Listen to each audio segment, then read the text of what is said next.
네, 오늘은 은혜가 아니면 우리는 아무것도 아닙니다 라는 제목으로 말씀을 잠시 나누겠습니다. 오늘도 주일 예배를 드리고자 이렇게 자리에 나오신 우리 모든 분들, 하나님께서 크신 은혜 내려주시기를 주님의 이름으로 간절히 소망합니다. 아멘. 한 주간도 평안하셨죠? 네, 여러분들이 특별한 연락이 없으면 평안하더라고요. 뭔가 목사님 저랑 통화 좀 하시죠 이러면은 이건 뭐 무리 있구나. 그리고 기쁜 일 있으면 바로 전화가 와요. 문자부터 오면은 이게 좀 심각한 문제가 있어서 문자를 먼저 하시더라고요. 저희가 수련회, 전문교인 수련회 했을 때 그러니까 지지난주에 연락을 받았거든요. 그러니까 제가 수련회 기간 동안에 저희 자장 절친, 중학교 때 이제 학생 때 중학교 때 친구가 돼가지고 다른 친구들은 다 연락이 안 돼요. 다 떠났어요. 대학 때 친구들, 신앙대 신대원대 공부한 친구들도 이렇게 연락하고 지내기 쉽지 않거든요. 근데 저희 중학교 때부터 유일한 친구 절친, 그 친구가 이제 하나님 나라로 갔다고 연락을 받았어요. 그러니까 제가 이제 독일에 넘어올 때 그 친구가 조금 아프긴 했었거든요. 좀 아프긴 했었는데 마지막 가는 길 배웅해주고, 저 이제 마지막 오는 날 이제 배웅해주고, 그 뒤로 좀 많이 안 좋아져가지고 병원을 입원을 했다고 하더라고요. 종합병원에. 그런데 병원에서 약을 잘못 쓰는 바람에 이 친구가 이제 의식불명이 된 거예요. 식물인간이 된 거죠. 그래가지고 거의 6년. 그리고 작년에 제가 한국 방문했었을 때 친구를 찾아갔었거든요. 근데 식물인간 상태로 의식 없이 병원에 누워 있더라고요. 근데 이제 지난 저희 수련회 때 하늘나라 갔다고 지지난주 연락을 받았습니다. 부모님도 많이 마음이 아프고 저도 마음이 아프고, 그러니까 유일하게 편하게 그냥 아무 부담 없이 서로 뭐 이런 거 없이 편안하게 그냥 연락하고, 정말 오랜만에 연락해도 금방 방금 온 것처럼 같은 그런 친구였는데 하나님 나라 갔다는 얘기 들으면서 곧 저희도 언젠가는 곧 만날 거다, 하늘나라에서 편히 쉬었으면 좋겠다는 얘기 들었습니다. 생각이 들었습니다. 옛날 시대에는 지금 같은 병원이나 어떤 이런 현대화된 의료시설이나 좋은 약, 뛰어난 약들이 없었습니다. 수도시설, 그죠? 상하수도라고, 수도시설이나 하수도시설 이런 게 잘 되어 있어서 집에서 깨끗한 물을 먹고 깨끗하게 몸을 씻고 위생을 청결하게 하는 것, 그때는 없었어요. 그때는 없었어요. 예전에는 그런 게 없었어요. 옛날 시대.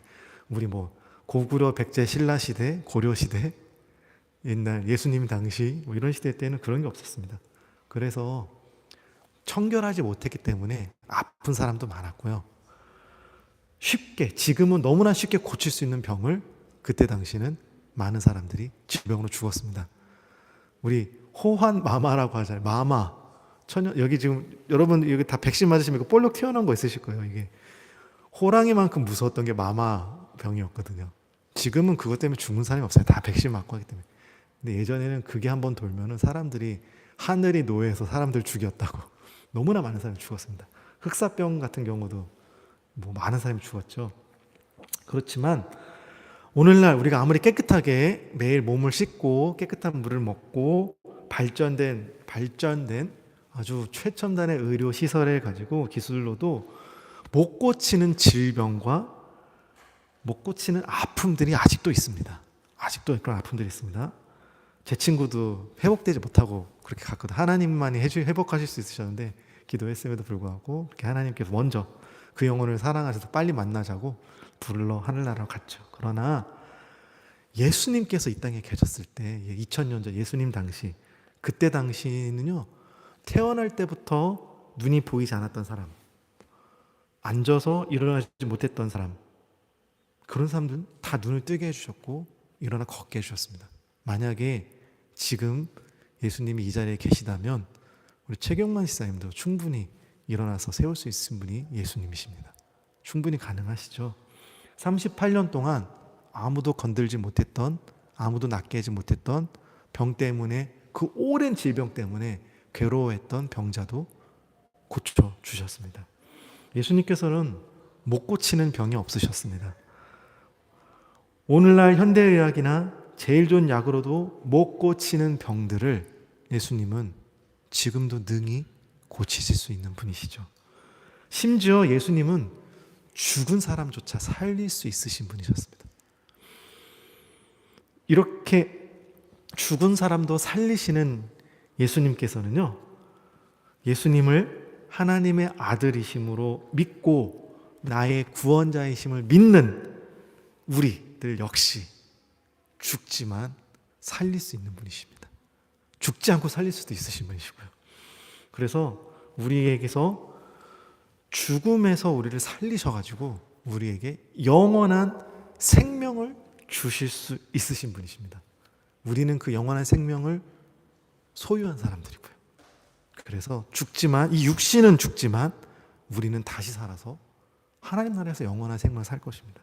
즉 사람을 살리는 것은요, 사람이 아니고요, 현대의 의학도 아니고 누군가 발견할 어떤 최첨 놀라운 어떤 약도 아니고요, 바로 하나님이십니다. 하나님이 사람을 살리십니다.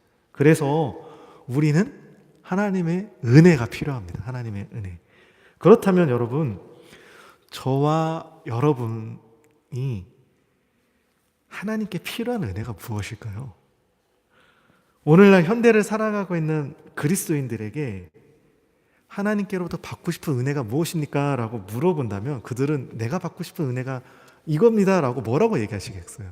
오늘 이 시간 여러분들이 갑자기 하나님께서, 예수님께서 이 자리에 딱 나타나셔가지고 내가 너에게 어떤 은혜를 주길 원하느냐 그럴 때 여러분은 어떤 은혜를 받고 싶으신가요? 교회에 가장 많이 듣는 단어가 있다면 바로 은혜일 겁니다. 교회에서 가장 많이 사용하는 단어 중에 또 하나가 은혜이죠. 그런데 여러분, 은혜가 무엇인가요? 여러분은 누군가 여러분들에서 도대체 은혜가 뭐야? 하나님의 은혜가 뭐야? 라고 물어본다면 여러분 은혜가 뭐라고 설명해 주시겠어요? 은혜? 나 오늘 은혜 받았어. 그럴 때 너가 받은 은혜가 뭔데? 이렇게 물어보면 뭐라고 얘기하시겠어요? 오늘 예배 갔는데 은혜 받았다. 오늘 나 이번 주 하나님께 은혜 받았어요. 그럴 때 은혜가 어떤 것일까? 라고 말하면 여러분 무엇이라고 설명해 주시겠습니까? 오늘 우리가 읽은 성경 본문 창세기 6장 8절에는요, 성경에서 가장 처음으로 은혜라는 단어가 등장하는 장면입니다. 그 전까지는 은혜라는 말이 없었다가 이때 처음으로 은혜라는 단어가 등장하고요. 그리고 이 하나님의 은혜를 받은 사람이 그럼 누구냐라는 그 인물도 나옵니다. 6장 8절에 우리가 읽었죠. 마지막에 그러나 노아는 여호와께 은혜를 입었더라. 여기서 은혜로 번역된 히브리어 단어가 헨입니다. 여기는 이게 좀 깨지더라고요. 헨이라고 하고요. 이것을 우리나라는 번역하기를 한자어로 은혜라고 번역을 했습니다. 마음으로 베푸는 도움과 의지가 되는 마음, 이게 은이고요. 혜는 고마운 혜택이나 자비를 의미한 겁니다. 이걸 한자어로, 히브리어로 원어로는 헨이라고 했고 이거를 한자어로 보니까 은혜라고 번역했습니다.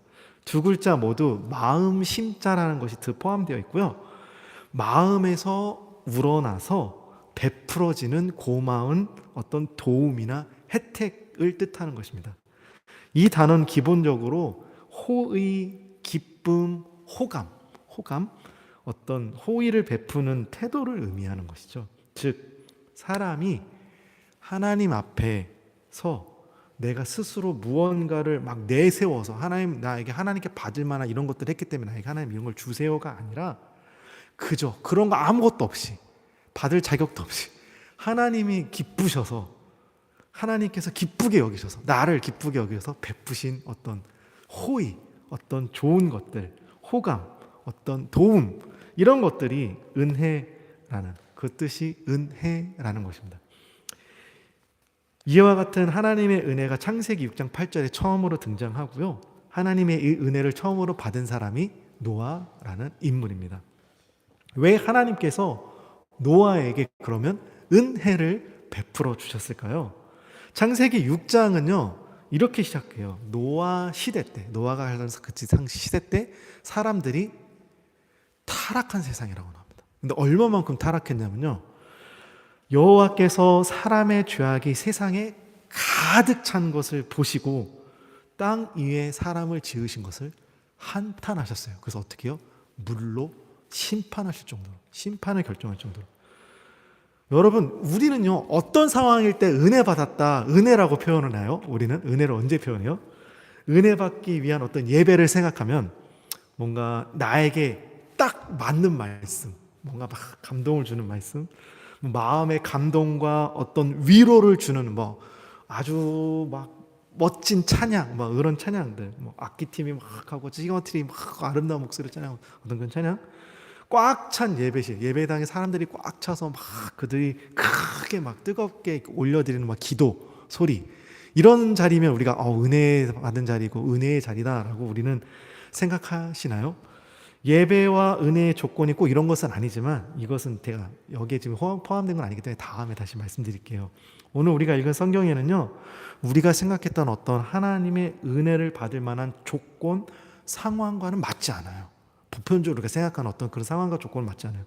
하나님께서는 이 세상의 모든 사람을 홍수로 물로 심판하실 것만, 심판을 결정하실 수밖에 없을 만큼 이 땅에 죄와 악이 꽉 차 있는 상태였습니다. 그리고 이것은 그렇게 절망적이고 어두운 상황 가운데 노아에게 하나님이 은혜를 주셨다는 것이에요. 어떤 은혜요? 그게 노아가 특별히 의로운 사람이고 하나님 보시기에 얘는 벌할 필요가 없어, 얘는 구원받아야 돼, 이런 어떤 것이 아니라, 그래서 하나님께서 호의를 베푸신 것이 아니라 하나님께서 그냥 은혜를 주셨기 때문에 노아가 구원의 통로로 선택된 것임을 강조하고 있는 겁니다. 성경에 처음 은혜라는 단어가 나온 이곳이 온 세상에 죄가 가득하기 때문에 심판하신 장면 가운데 은혜가 베풀었다는 것은 굉장히 의미심장한 겁니다. 세상에 가득 찬 죄악으로 인해서 하나님이 심판할 수 없는 상황 가운데에서 하나님이 은혜를 베풀어서 구원의 길을 열어주신 것, 이것이 바로 노아 홍수, 그리고 첫 번째 등장한 단어가 뭐라고요? 은혜, 은혜라는 것입니다. 그리고 이어지는 9절에 노아는 의인이요 당대 완전한 자라고 소개합니다. 하지만 이는 노아의 본래 성품, 노아가 하나님께 구원받을 자격이 있어서 그런 것이 아니라 하나님의 은혜 안에서 하나님과 동행한 살았던 삶의 결과. 노아도 우리와 똑같은 사람이에요. 노아도 분명히 범죄했어요. 하지만 노아는 뭐요? 하나님과 동행하여 살려는 어떤 그것을 했다는 거죠. 하나님의 은혜가 그에게 임했던, 하나님 안에서.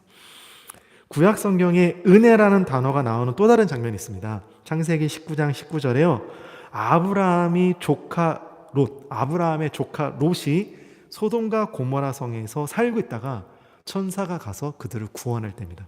주의 종이 주께 은혜를 입었고 라고 표현이 나오거든요. 즉 소돔과 고모라에 가득 찬 죄악에 대해서 하나님이 뭘로 심판했어요? 이제는 불로, 앞에는 물로, 여기는 이제 불로 심판을 하시는데, 그 멸망, 완전한 하나님의 심판의 멸망 가운데에서 하나님께서 롯에게 베푼 호의, 구원, 이게 그때 여기서 은혜라는 단어로 등장합니다. 또한 출애굽기 33장 12절에서 17절에 보면 모세가 내가 주의 은혜를 입었나이다 라는 표현이 나옵니다. 라고 고백하면서 하나님의 임재, 하나님의 동행을 구합니다.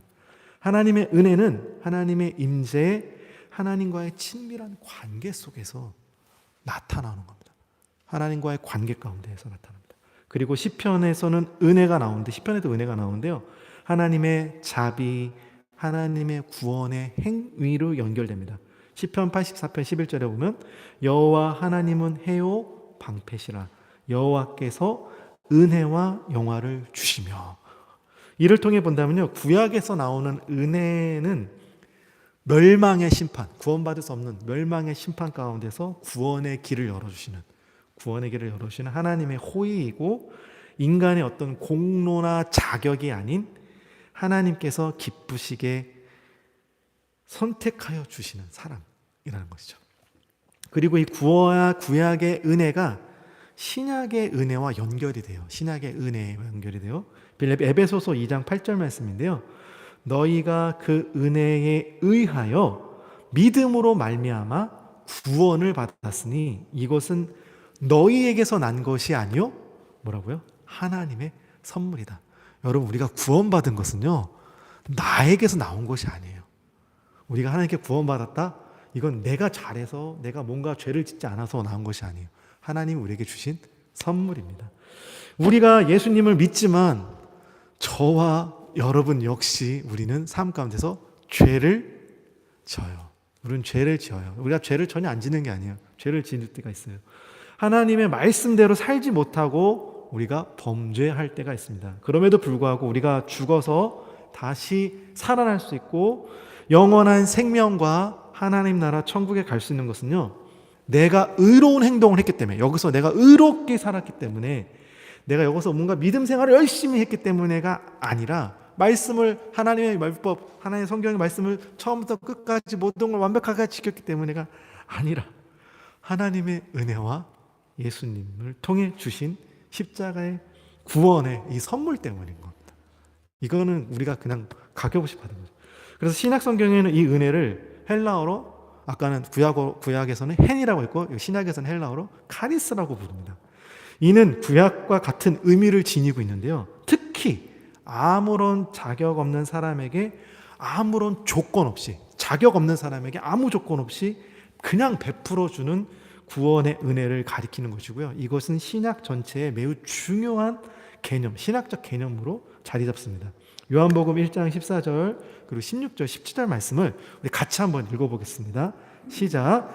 말씀이 육신이 되어 우리 가운데 거하심에 우리가 그의 영광을 보니 아버지의 독생자의 영광이요 은혜와 진리가 충만하더라. 16절이요.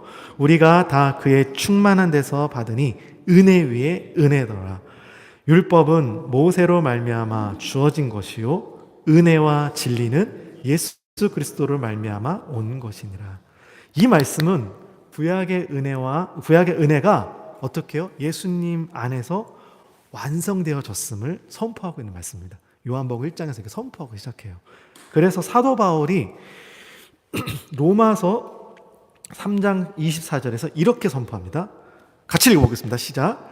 그리스도 예수 안에 있는 구속으로 말미암아 하나님의 은혜로 값없이 의롭다 하심을 얻은 자가 되었느니라. 값없이 의인이라고 우리가 불름받습니다. 여기서 값없이라는 말은 헬라어 도레안이라고 하는데요, 곧 아무 대가 없이 공짜로라는 뜻입니다. 그리고 이 말씀이 굉장히 중요한, 되게 중요한 단어가 값없이입니다. 값없이. 우리는요, 사람은 무언가 항상 값을 치러야 돼요.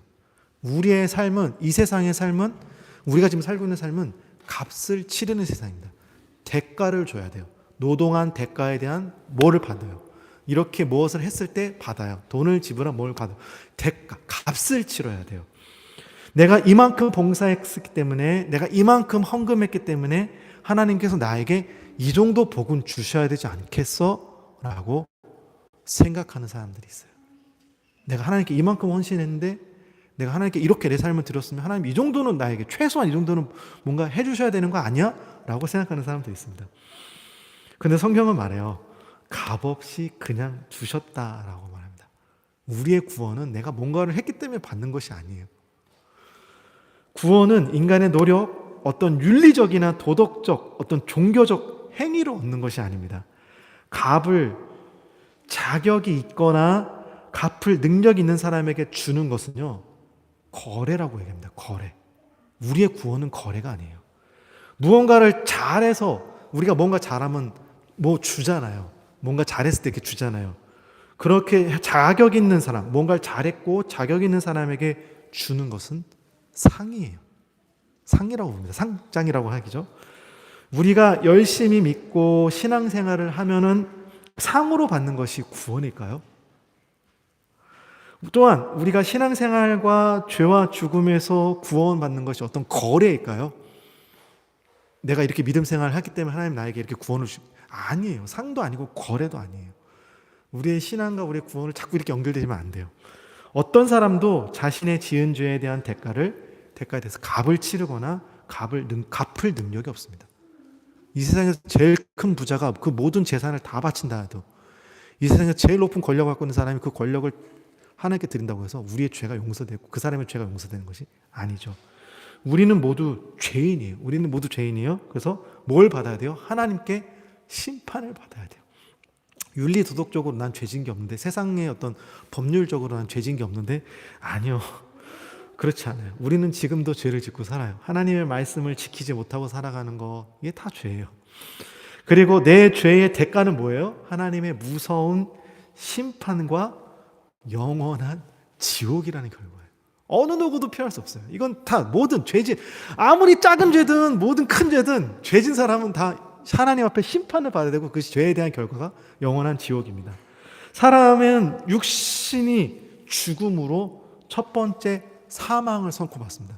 우리 육신이 죽을 때 사망입니다 라고 선고를 받죠. 그리고 자신이 지은 죄에 대한 하나님 앞에서의 심판과 이 죄에 대한 결과로 지옥에서 영원한 죽음을 받는 걸 성경은 뭐라고 말하면 두 번째 사망 선고라고 해요. 두 번째 사망이라고 말합니다. 요한계시록 21장 8절에 이렇게 말씀합니다. 한번 같이 읽어보겠습니다. 시작. 두려워하는 자들과 믿지 아니하는 자들과 흉악한 자들과 살인자들과 음행하는 자들과 점술가들과 우상 숭배하는 자들과 모든 거짓말하는 자들은 불과 유황으로 타는 못에 던져지리니 이것이 둘째 사망이라. 육신의 죽는 첫 번째 사망이에요. 그리고 그 이 땅에 살아온 삶에 대한 결과로 하나님 앞에 심판받아서 지옥 불에 떨어지는 것은 두 번째 사망입니다. 사망. 요한계시록이 둘째 사망을 언급하는 곳이 몇 군데 있습니다. 첫 번째는 요한계시록 2장 11절입니다. 한번 같이 읽어봅시다. 시작. 귀 있는 자는 성령이 교회들에게 하시는 말씀을 들을지어다. 이기는 자는 둘째 사망의 해를 받지 아니하리라. 이 구절에서 예수님께서는요, 우리 신자들, 지금 예수님을 믿고 예수님 그리스도의 삶을 살아가는 우리에게 이긴 자라고 부르십니다. 이긴 자. 저와 여러분 이긴 자예요. 믿음을 갖고 있는 우리는 이긴 자예요. 그래서 이 불못을 겪지 않을 것이라고 지금 말씀하신 겁니다. 성경에서 말씀한 둘째 사망은 그럼 뭐예요? 전적으로 예수님을 그리스도로 믿기를 거부한 사람. 오늘날이요, 예수님을 전했을 때 많은 사람들이 거부해요. 여러분은 이걸 받아들인 거고, 저 받아들이고 믿은 거고, 거부하는 사람이 너무 많아요. 여러분 주변도 있으실 거예요. 아무리 예수님을 전해도 거부해요. 마음에 거부하는 사람. 이 사람들의 결과가 뭐라고요? 지금 말한 둘째 사망인 겁니다. 또한 요한복음 20장 14절 15절의 말씀입니다. 같이 읽어보겠습니다. 시작. 또 사망과 음부도 불못에 던져지니 이것은 둘째 사망이라 곧 불못이라. 누구든지 생명책에 기록되지 못한 자는 불못에 던져지리라. 그리고 마지막 때가 가서는요, 뭐가 불못에 들어가요? 사망. 그리고 음부가 불못에 들어간다는 겁니다. 우리 영화 같은 거 보면은 사탄이 지옥의 주인처럼 나오잖아요. 아니에요. 사탄을 벌하게 위해 만든 곳이 지옥이에요. 근데 거기에 사탄이 자기 혼자 들어가시니까 하나님을 거부하게 만든 거예요. 오늘 우리 많은 사람들을 같이 끌고 가려고. 자기 혼자 가기 싫어하니까. 이곳에 들어가는 겁니다. 그리고 마지막 때는요, 사망과 음부도 불못에 던져지는 겁니다. 또한 생명책에 이름이 기록되지 못한 사람들이 불못에 던집니다. 요한계시록에 기록된 이 둘째 사망은요, 죄로 인해 하나님과 분리된 사람, 하나님과 이제 관계에 맺지 못하고 하나님과 교제하지 못하고 하나님부터 분리된 사람들이 영원히 던져질 곳을 말합니다. 하나님께서는 죄에 대해서 심판하셔요. 분명히 저희가 지은 죄도 심판하실 거고, 세상 사람들의 죄도, 예수님 믿지 않는 사람들의 죄도 심판해. 다 똑같이 심판받아요. 그런데 차이가 뭐냐면 우리는 예수님을 믿음으로 이게 해결되는 사람들이에요. 가려진 사람들이에요. 해결됐다기보다는 가려진 사람들이죠. 불신자들에게 예수 그리스도께 주시는 구원을 믿고 받으라고 경고하시기 위해서 오늘 이 말씀을 주셨습니다. 그리고 제가 전에 요한계시록 말씀했죠. 믿는 우리는 뭐라고요? 무섭게 하기 위해서 쓴 것이 아니라 우리에게는 새하늘과 새 땅이 있다. 이 땅의 삶이 아니라 진짜 하나님께서 다스리시는 정말 평화롭고 사자와 어린 양이 함께 뛰어노는, 욕심도 없고 욕망도 없고 아픈 사람도 없고 장님도 없고 안진뱅이도 없고 모든 사람이 다 평화롭게 살 수 있는 그 땅이 우리에게 있다는 것은 우리에게는 희망인 거고, 이걸 믿지 않는 사람들에게는 불못이라는 심판의 어두운 무서움이 있는 거고, 이게 요한계시록이라는 거예요. 예수님은 우리를 너무나 사랑하시죠. 저뿐만 아니라 여기 있는 여러분뿐만 아니라 모든 사람들을 다 사랑하십니다. 하나님께서는 우리가 지은 죄로 인해 이와 같은 심판 받는 것을 원치 않으시죠. 그래서 하나님께서는 아들 예수님을 이 세상에 보내주셔서 예수님께서 십자가에서 죽게 하심으로 우리 모두의 지은 죄, 지금까지 지었던 죄, 앞으로 지을 죄, 하나님 앞에 갈 때까지 모든 죄를 다 이미 그곳에서 해결 담당하게 하셨습니다. 그래서 우리에게 의롭다, 너희는 의인이야, 죄인이 아니고 의인이야 라고 의롭다 하심을 값없이 대가 없이 주신 거죠. 이것이 오늘날 예수님 믿고 있는 저와 여러분들에게 주신 하나님의 은혜입니다. 십자가 위에서 피 흘리신 예수님의 죽음은요, 단순한 사건이 아니죠. 그것은 죄인인 저와 여러분이 죄인이 아니고 죄 없는 의인이라고 의롭다함을 받을 수 있는 유일한 근거가 된 사건입니다. 우리는 죄를 져요. 아까도 말씀드렸죠. 우리는 죄인이에요. 근데 너가 죄가 없어라고 하나님이 근거할 수 있는, 말할 수 있는 근거가 예수님의 십자가라는 것입니다. 예수님을 믿고 이 자리에 예배하러 나오신 하나님께 예배드리고는 저와 여러분이 값으로 살 수 없고 대가를 지불할 수 없는 이 하나님의 은혜를 받고 이 자리에서 거룩하신 하나님께 죄인임에도 불구하고 죽지 않고 예배를 드리는 거예요. 구약시대나 지금이나 하나님은 동일하세요. 하나님 앞에 나아가는 사람은 깨끗하게 나가야 돼요. 하나님 앞에 죄 있는 상태로 나오면 다 죽음을 당할 수밖에 없어요. 근데 우리가 왜 안 죽어요? 이 자리에 예배 드리면서 왜 안? 예수님이 이미 그 모든 것을 가리셨기 때문에 그렇습니다. 그래서 저와 여러분, 잘난 사람, 못난 사람, 높은 사람, 낮은 사람, 뛰어난 사람, 부족한 사람, 똑똑한 사람, 모자란 사람 등 모든 사람들이 하나님 예수님의 십자가 앞에 서면 누구도 자랑할 게 없어요. 자랑할 게 없어요. 자랑할 것은 오직 하나 뭐예요? 이 예수님의 은혜, 하나님의 은혜밖에 자랑할 것이 없습니다. 그리고 예수님께서는 죽음에서 다시 살아나셨습니다. 부활하셨죠. 근데 부활은요, 그냥 죽었다가 살아났다라가 끝이 아니에요. 부활은 새로운 시작입니다. 이게 매우 중요합니다. 여러분, 새로운 시작입니다. 예수님께서 다시 살아났다는 것은 우리에게도 동일하게 새로운 길이 열렸다는 거예요. 이 의미가 좀 여러분들 좀 깊이 임해졌으면 좋겠어요. 로마서 6장 4절에 보면 새 생명 가운데 행하게 하려 하심이라 라고 나와 있습니다. 새 생명 가운데 행하게 하려 하심이라. 즉 부활은 그냥 과거에 일어난 단순한 사건, 내가 이 땅에 살다가 죽으면 우리 똑같이 이렇게 다시 살아날 거야, 이런 의미가 아니라 지금 이 땅에서 우리가 살아가면서 예수님 믿는 우리가 이제 새 생명을 가졌잖아요. 우리가 새롭게 살아갈 수 있는 힘이라는 겁니다. 새롭게 살아갈 수 있는 힘. 제가 목회하면서 저 또한 인생을 돌아볼 때 수없이 무너질 때가 있어요. 내 생각, 내 마음이 무너질 때가 있습니다. 낙심할 때가 있어요. 역시 낙심, 마음이 뚝 떨어져 낙심할 때가 있고요. 포기하고 싶은 순간순간이 얼마나 많은지 몰라요. 작은 일이든 큰 일이든 너무나 많은 가운데서 무너지고 낙심하고 포기하고 싶은 순간들이 많았습니다. 그때마다 나를 다시 일으키시게 하는, 내가 목사로서 살아갈 수 있게 나를 일으키시는 원동력이 있었어요. 그게 뭐냐? 너는 지금 끝이라고 생각되니? 포기해야 된다고 생각하니? 너 끝난 거 아니야. 내가 너를 다시 세워일으켜 줄 거야. 내가 너를 붙잡고 다시 일으켜 줄 거야. 라면서 예수님께서 마음에 말씀하시는 거예요. 너의 기준으로는 끝났지만 예수님의 기준은 내가 아직 끝난 게 아니라는 거예요. 그럼 다시 일어나라시라는 거예요. 그렇게 내가 어렵고 힘든 생각 가운데, 모든 문제들 가운데서 다시 새 힘을 가지고 일어나게 하십니다. 이것이 바로 예수 그리스도 안에 부활의 은혜, 이게 부활의 은혜예요. 다시 일어날 수 있는 힘. 어떤 사람들은 정말 포기해서 낙심해서 끝내는 사람이 있는데 우리는 그렇지 않아요. 예수 믿는 우리는 모든 사람이 다 끝났다고 얘기할 때도 우리는 다시 일어날 수 있어요. 이게 성경이 우리에게 주시는 은혜예요. 그러면서 로마서 6장 4절의 말씀처럼 새 생명 가운데, 예수 그리스도 안에 새 생명 가고 있잖아요. 그 가운데 다시 일어날 수 있는 힘, 행할 수 있는 힘을 주시는 은혜가, 그게 은혜라. 이게 이 말씀의 그 은혜이죠. 구원은 하나님께서 베푸시는 은혜로 시작됩니다. 하나님, 그건 저희 여러분이 모두 봤어요. 처음에 예수님 영접하는 그 순간 우리는 다 구원받았습니다. 그런데 거기서 끝이 아니죠. 하나님께서는 오늘 우리에게 주시는 은혜는 지금도 살아갈 수 있는 매일매일 힘이 되는 겁니다. 부활은 우리에게 매일매일 힘을 주시는 겁니다. 예수님 부활하다는 사실은 내가 죽으면 살아날 거야, 이것이 끝이 아니라 매일매일 삶의 현장 가운데서, 어려운 가운데서, 모든 것이 끝났다고 하는 가운데서 다시 일으키시는 힘이라는 거예요. 넘어졌을 때 다시 일으켜주시는 은혜, 죄짓고 부끄러워서 고개를 들 수 없을 때 다시 고개를 들 수 있게 나를 품어주시는, 죄 졌어? 괜찮아, 내가 용서해 줄게, 나에게 회개하면 용서해 줄게, 용서해 주시는 그 다시 일으키시는 은혜. 약할 때, 지칠 때, 아무것도 할 수 없을 때 나를 버티게 하시고 다시 일으켜 세우시고 다시 나아갈 수 있게, 한 발 더 나아갈 수 있게 해주시는, 힘을 주시는 은혜. 그래서 저는 이렇게 생각을 했어요. 신앙생활은 잘하는 게 아니라 은혜 안에서 살아가는 거구나. 내가 신앙생활을 뭘 잘할 뭐 이런 게 아니라 은혜 안에서 살아가는 게 신앙생활이구나.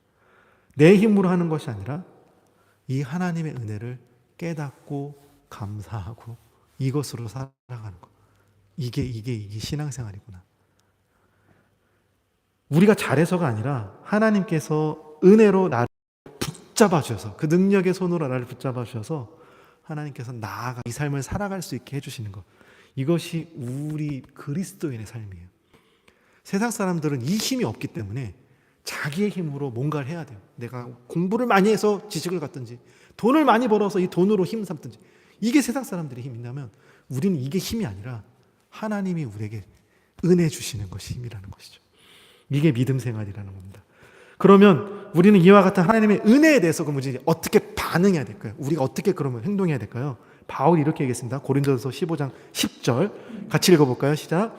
그러나 내가 한 것은 하나님의 은혜로 된 것이니 내게 주신 그 은혜가 헛되지 아니하여 내가 모든 사도보다 더 많이 수고하였으니 내가 한 것이 아니요 오직 나와 함께 하신 하나님의 은혜로다. 이 말씀이 정말 대단해요. 이 말씀이 정말 깊어요. 은혜는 그냥 수동적으로 내가 어떤 게으름을 합리화하는 것이 변명이 아니에요. 오히려 은혜는 능동적으로 더욱 순종하고 더욱 열심하게 하는 원동력이 됩니다. 하나님의 은혜를 깊이 경험하면요, 하나님의 은혜를 깊이 경험하면 하나님께 더 감사하게 되고 하나님께 더 헌신하게 되고 세상의 즐거움을 미워하게 되고 하나님을 더 사랑하게 됩니다. 세상이 좋은 게 아니라 하나님이 더 좋아지게 돼요. 더 하나님을 더 갈망하게 돼요. 하나님을 느끼게 해주세요. 하나님의 그 은혜를 좀 경험하게 더 이게 됩니다. 바울이 어떠한 삶을 살았는지 교회 신앙생활 열심히 하신 분들은 다 아실 거예요. 바울이 어떠한 삶을 살았는지. 바울은 예수님의 그 십자가 은혜를 받았기 때문에 그 누구보다도 정말 그 누구보다도 수고한 삶을 살았습니다. 근데 오늘 말씀이 뭐래요? 내가 더 많이 수고했어. 모든 사도보다 내가 더 많이 수고했으나 내가 한 것이 아니야. 내가 한 것이 아니고 그 나와 함께 하신, 이 모든 건 나와 함께 하신 하나님의 은혜다라고 고백하는 게 바울이에요. 이게 다 내가 한 게 아니라 하나님의 은혜래요. 그 수고의 모든 근원조차 하나님의 은혜라는 것이죠. 이것이 바로 성경이 말하는 은혜와 행위, 우리 그리스도인의 삶 가운데 행동이야 행위의 관계인 겁니다. 우리가 하나님께로부터 온 분명한 은혜를 받으면요, 반드시 열매로 나타나요. 열매로 나타나요. 내가 진짜 은혜를 받으면 이게 열매로 맺어져요. 은혜를 받으면 열심히 하나님을 섬기도록 그 은혜가 나를 변화시켜요. 내 노력으로 내가 뭔가 좀 하나님의 사람의 삶의 모습을 막 만들려는 게 아니라 은혜 받으면 그게 은혜가 나를 그렇게 만든다고요. 은혜가 우리의 마음을 흔들어 놓아요. 딱딱했던 마음, 돌과 같이 굳었던 마음이라 할지라도 진짜 하나님의 은혜가 오면 이게 무너져요. 이렇게 말랑말랑해야 될까요? 무너져요. 그래서 마음이 막 흔들어 놔요. 은혜가 우리를 일으켜 세워요. 하나님이라는 거 힘들어. 나 못할 것 같아. 근데 은혜가 임하면 할 수 있게 만들어요. 이게 할 수 있어져요. 그리고 우리를 움직여요. 그렇게 하게 움직입니다. 성경에는 마게도냐 성도들의 모습이 기록되어 있습니다. 마게도냐 성도들이 어떤 모습을 살았는지 기록되어 있어요. 마게도냐 교회의 성도들은요, 부자들이 아니었어요. 부유한 삶을 살면 사람이 아니었어요. 그래서 다른 교회가 어렵다고 말을 들었을 때 그들이 현실은 누군가를 돕거나 하는 게 어려운 상태였습니다. 마게도냐 성도들이 돕지 않아도 모든 사람들이 다 이해해요. 너 어려운 사람인 거 알아. 어려운 거 알아. 너 안 도와도 돼. 이런 상황. 근데 이렇게 가난하고 어려운 교회가 마게도냐 성도들이요, 다른 교회가 어렵다라는 얘기를 들으니까 자신들이 기쁨으로 이 구제에 나섭니다. 그들을 돕겠다고. 자신들이 가난하고 어려운데 왜 그들이 그렇게 기쁨으로 나섰을까요? 그들은 하나님의 은혜를 경험했어요. 은혜 받은 사람은요, 마음이 열리더라고요. 그리고 그 열린 마음으로 다른 사람을 향해서도 마음을 열고 도우려고 해요. 도우려고 해요. 마음에 은혜가 없으면요, 자신이 가진 것을 움켜쥐고 더 자신을 위해 싸우려고만 합니다. 이게 은혜가 없는 사람들의 모습이더라고요. 보석을 모조할 수 있는 것처럼요, 은혜도 모조할 수 있어요. 진짜 보석과 가짜 보석이 눈으로 구별하기 어렵거든요. 우리는 전문가도 구별하기 어렵대요. 진짜 보석, 장비를 가지고 구별해야 된대요. 놀랍도록 비슷한 것처럼 위조된 은혜는 성령의 감동과 역사와 믿기 어려울 만큼 비슷해요. 성령의 은혜, 감동과 역사만큼 비슷해요. 하지만 영혼에 하나님의 생명을 가진 사람과 하나님의 은혜를 경험한 사람과 이 하나님의 생명과 은혜가 없는 사람은 분명한 차이가 납니다. 그것은 삶 가운데 열매로 드러나요. 열매로. 우리 안에 부어주신 하나님의 은혜로 생명이 회복되는 게 막 보여져요. 은혜가 막 회복되는 게 보여져요. 무너진 관계가 막 회복되는 게 보여져요. 원수처럼 지내는데 내가 미안해, 하나님 은혜로 용서해줘, 용서를 차구하고 그 관계가 회복돼요. 그럼 이건 진짜 하나님 은혜, 성령의 역사가 임하는 거예요. 잘 되고 막 형통해요. 막 성장하고 막 부유해지고 있어요. 막 교회가 막 성도가 막 날아가고 막 재정이 막 교회가 막 커지고 막 그런 것 같아요. 그런데 내 인생이 막 형통하게 잘 되고 막 직장 생활도 잘 되고 막 승진하고 막 그래요. 그런데 그 가운데서 차갑고 시기와 다툼이 있고 하나가 되기보다는 점점 더 분열되고 갈라지고 생명이 살아나는 역사가 없다면 그것은 위조된 은혜가 아닌지 의심해 봐야 한다는 것입니다. 하나님의 은혜 받은 사람으로 산다는 것은요, 하나님의 은혜 받은 사람으로 산다는 건 거창한 것이 아닙니다. 가정에서 남편과 아내가 그냥 서로를 좀 더 이해하고 용서해 줘요. 평소에는 저 인간 왜 저래, 이해가 안 돼, 이건 그래, 얼마나 힘들면 저러겠어, 얼마나 어려우면 저러겠어 하면서 이해해 주고 용서해 주는 게 되는 거예요. 직장에서 정직하게 일하고 남을 속이지 않는 거예요. 교회에서 작은 일이지만 내가 하나님 위해 일할 수 있으면 너무 기쁘네 하면서 기쁨으로 봉사하는 거예요. 힘든 사람을 보면 나도 은혜로 살았는데 하면서 그 사람을 조금이라도 뭔가 내가 도울 수 있는 부분이 있다면 도와주려고 하는 거. 이게 은혜에 합당한 삶인 거예요. 이게 은혜 받는 사람의 삶인 겁니다. 진정한 하나님의 은혜가 우리에게 임하셔서 우리를 움직일 수 있기를 바랍니다. 은혜가 지금 나의 삶을, 은혜를 받으면요, 지금 나와 있는 삶, 지금 내 상태에 있는 삶에 대해서 감사가 나와요. 뭐가 더 부유해져서 뭐가 더 잘 돼서 감사가 아니라 그냥 내가 지금 이 상태가 있는데도 불구하고 그냥 감사해요. 모든 게 감사해져요. 은혜가 우리를 넉넉하게 만들어요. 넉넉하게. 내가 가진 것도 없으면서 내 마음이 막 넉넉해요. 누구 도울 사람 없나? 누구 내가 도울 사람, 이렇게 돼요. 은혜가 우리를 끝까지 이 믿음의 길에서 벗어나지 않게 온전하게 은혜가 우리를 지켜주고 갑니다. 믿음의 길로 인도해 주죠. 오늘 집에 들어가셔서 여러분 가족들을 바라볼 때 내가 은혜 받은 사람인데 어떻게 이 사람을 사랑해 줄까 한번 고민해 보시기 바랍니다. 저 인간 왜 저래? 마음에 안 들어. 이건 은혜 받은 사람 아니에요. 직장에서 억울한 일을 당할 때, 직장 생활하면 억울한 일을 당할 때가 있어요. 교회 안에서도 그렇고 관계 가운데 억울한 일을 당할 때가 있어요. 그래도 그 가운데서 내가 은혜 받은 사람인데 은혜로 반응해야지, 이렇게 결단 내리셨으면 좋겠습니다. 오늘날 우리가 사는 이 시대는요, 노아의 시대처럼 사람들의 죄악이 세상에 점점 가득해지고 있어요. 그래서 저번에 말씀드린 것처럼 이 세상에 죄악이 가득 차면 그때는 진짜 하나님이 심판하러 오실 거예요. 자기의 마음대로 생각하는 모든 계획이 항상 악한 계획으로 가는, 이 세상 사람들의 생각이 악한 계획으로 세대가 세대를 우리가 지금 살고 있습니다. 그러나 노아는 여호와께 은혜를 입은 것처럼 우리들 역시 하나님의 은혜를 입고 은혜 받은 자의 모습으로 살아가야 합니다. 가끔 이런 생각을 해봐요. 우리가 교회 다니면서 신앙생활 하면서 참 열심히 내가 뭔가를 한다고 생각할 때가 있어요. 교회, 여기 독일에 와서 독일 교회를 지키는 거, 뭐 예배를 드리는 거 뭔가 내 열심히로 내가 한다고 생각한 적도 있었어요. 그런데 사실 이 모든 것이 하나님의 은혜가 아니면 아무것도 아니다. 아무것도 아닐까. 그런 생각이 들더라고요. 목사로 수십 년 살아오면서 내 자신을 돌아봤을 때 참 부족한 게 많아요. 그때 생각하면 부끄러울 때가 있어요. 왜 그랬지? 막 그럴 때가 있어요. 그런데도 불구하고 제가 오늘 이 자리까지 지금 올 수 있었던 것, 그리고 앞으로도 계속 이 일을 할 수 있는 것은 그냥 오직 하나님의 은혜 때문이구나. 하나님 은혜 때문이구나. 앞으로도 마찬가지입니다. 제 능력, 제 노력, 이것으로 하나님의 일을 할 수 없더라고요. 할 수 없더라고요. 이게 하나님 일을 하는 게 아니더라고요. 하나님의 은혜가 아니면 아무것도 아니에요. 이 모든 일들이 하나님의 은혜가 아니면 아무것도 아니에요. 저와 여러분도 마찬가지일 겁니다. 그러니 날마다 여러분 하나님 은혜 안에서 하나님의 은혜 받는 사람의 삶을 살아가실 수 있는 저와 여러분 모두가 되실 수 있기를 주님의 이름으로 축원합니다. 기도하겠습니다.